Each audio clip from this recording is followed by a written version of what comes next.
and this is, let's just assume that this is for somebody. Let's just assume that you and I have the same job, right? Now, me, the black woman, you, a white man, a black man, even a Hispanic woman, or whoever, you are all going to make more money than me. Just because I am who I am. That's not right. That's just not a thing. That's not right. Black Americans experience higher unemployment. White people experience unemployment at 14.2%. Black people experience unemployment at 16.7%.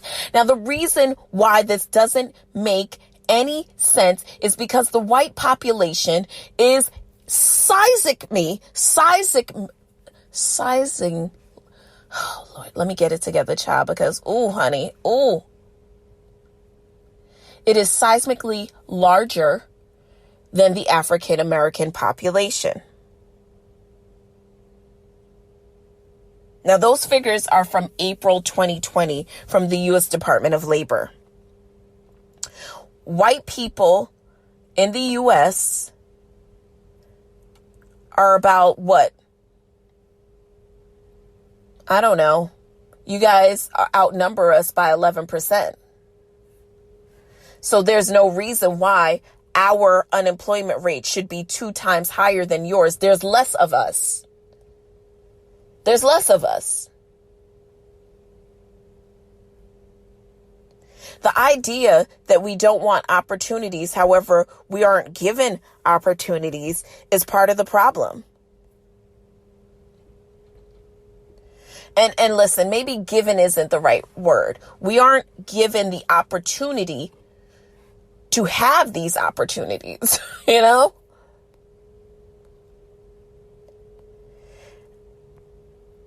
I still say that anything that you want to know, anything that you want to learn, you can learn.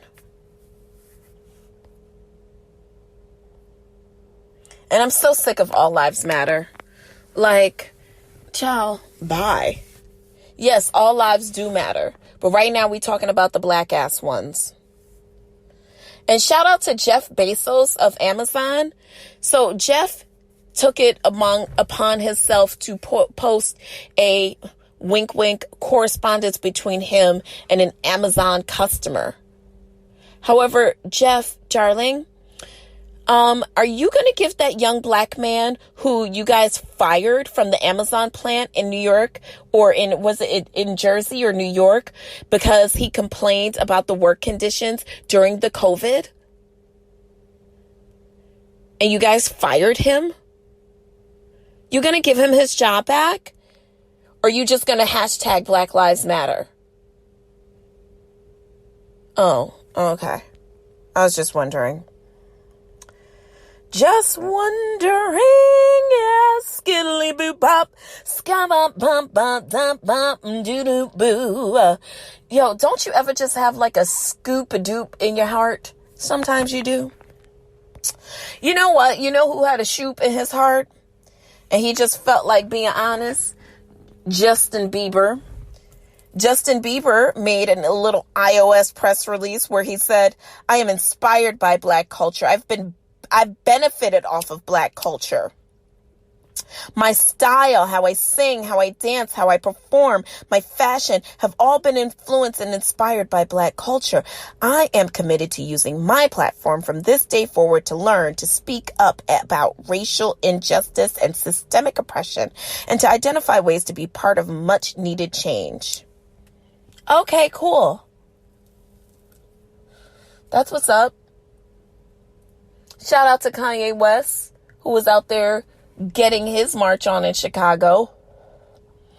He not only donated money to the daughter of George Floyd for her education, but he also donated money to black business owners in Chicago, as well as marched. You know, I mean, yeah. Okay, cool. You should. You got it like that. You should. And still, fuck you to Virgil Abloh. And you know, have you guys seen the image of George Floyd, and he's seemingly wearing what looks like an off-white hoodie? Even if it was off-white, the idea that that brand had influenced the culture so much that George Floyd would be wearing, you can see it. There's an image of George Floyd, and he looks like he's taking a selfie, and he's got a black hoodie on with the gold stripes across, and it looks very much like an off-white hoodie. I don't know if it's off-white. I don't know if it's off-white. I have no idea. You know what I mean? But what I do know is that the fact that that brand had influenced the culture so much that he would even wear something that was either it or a replica, and all you had to give was $50 fucking dollars, which I couldn't buy an off-white sock with $50. Fuck you. And the horse that you fucking rode in on. All right? Cool. So wait a minute, you guys.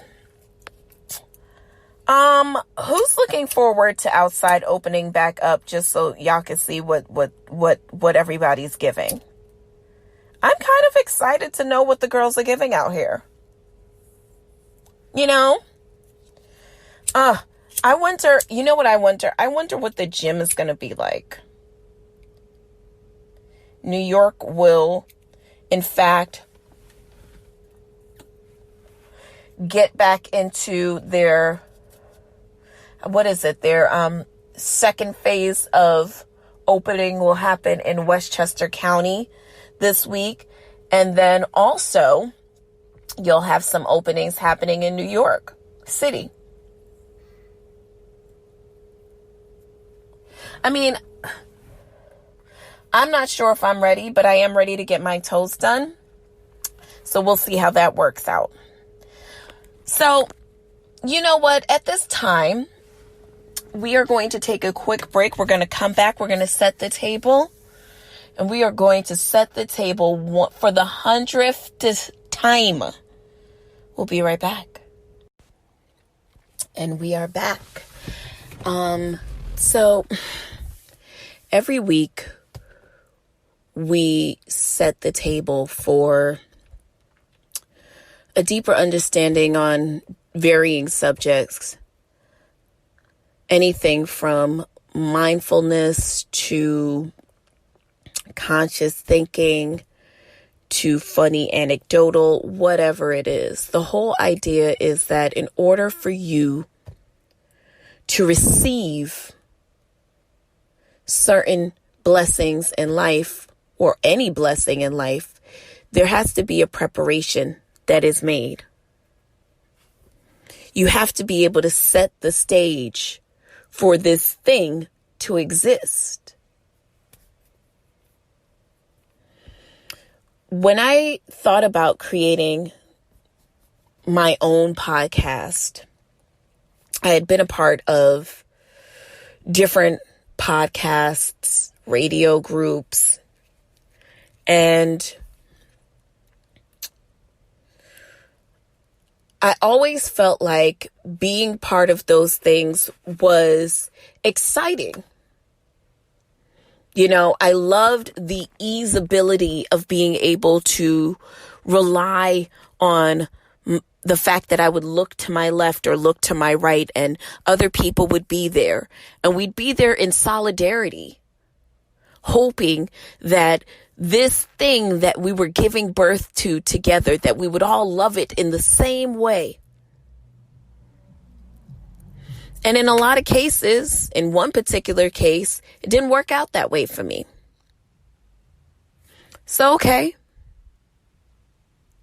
With very little faith and not much know-how, I decided if I wanted to create a space where I would give birth to this thing,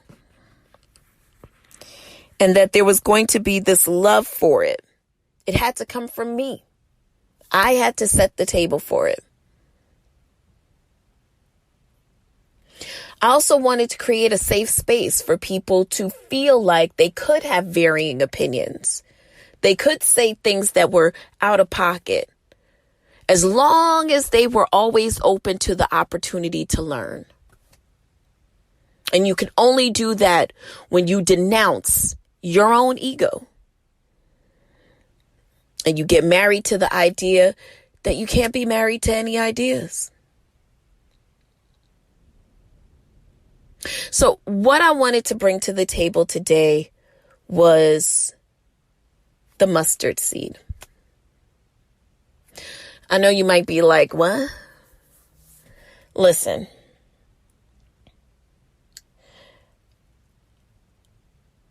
There is a reason why we all know that same Bible verse that talks about the mustard seed.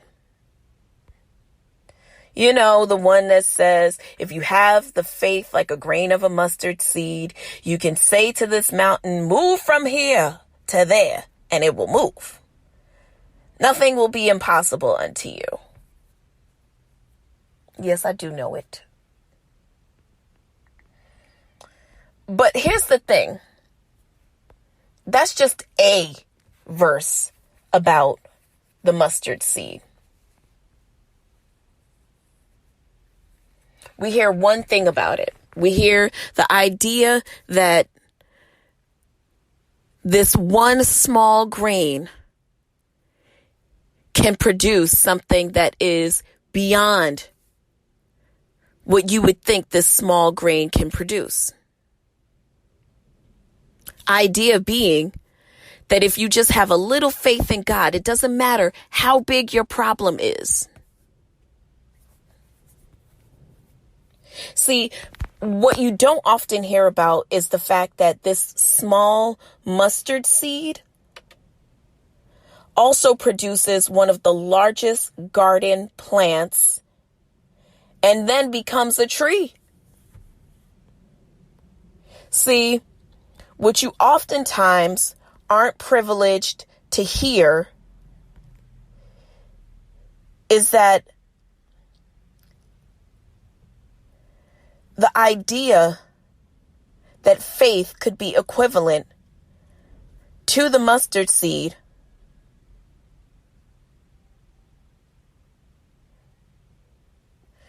God could have said, oh, your faith could be as small as this grain of sand. But there's a reason why he talked about the mustard seed.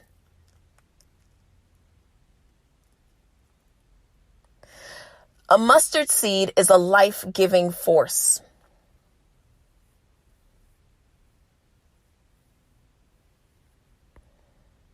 So the seed is living. It is life-giving, even though it appears to be dead on the outside. It is life-giving in such a way that it leads to bearing more life.